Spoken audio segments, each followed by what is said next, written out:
can identify. 1969 Ford Mustang Mach 1.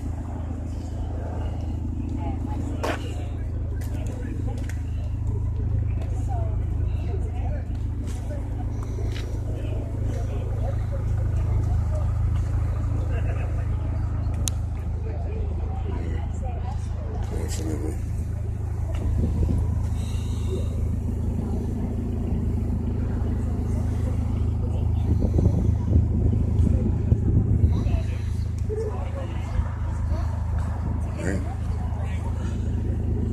It's a manual too.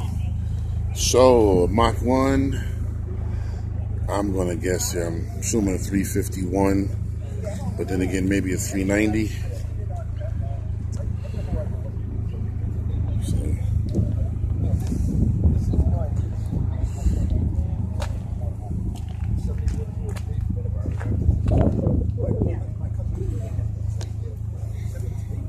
See, if you had the hood open, I wanted to show you what they did on these first generation Mustangs too.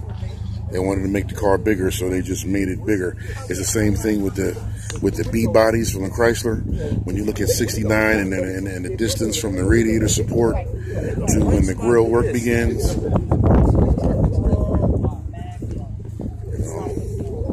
Listen to the guys here. You're talking about this blind spot right here.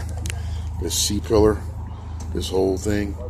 Your mirrors have to be attuned to catch what's out here in this space. The space in this line right here where my shadow is. Because if you can't see, if your mirror doesn't show you this space right here, then all of this is blind spot. You can't see anything. Unless you know. So.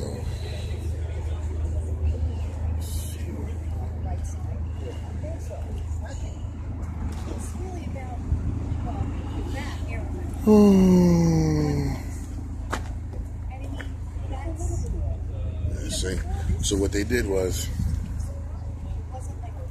they wanted the car to be bigger than it was when the 65 and 66. So all the underpinnings are still the same. Just extended the trunk pan from here to here, like 18 inches, and then up here, where the original car would have ended right about here, you know, they moved that chassis forward by putting like another 4 inches here and then another 6 inches here. So when you open the hood, the engine sits about here, and then the radiator support is about here, and then all of this space is just vacant space. It's the same with the Chrysler B bodies. Let's just make them bigger. So I just make it bigger.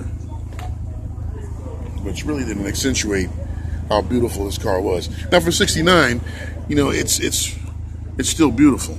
But as 70, 71, and 72 occurred, the car would start becoming too big. It became almost as big as the Thunderbird, which prompted the reason for the Gran Torino Elite. Because apparently there was a demand for a car in that size, but this car was losing its pony car considerations by making it that big.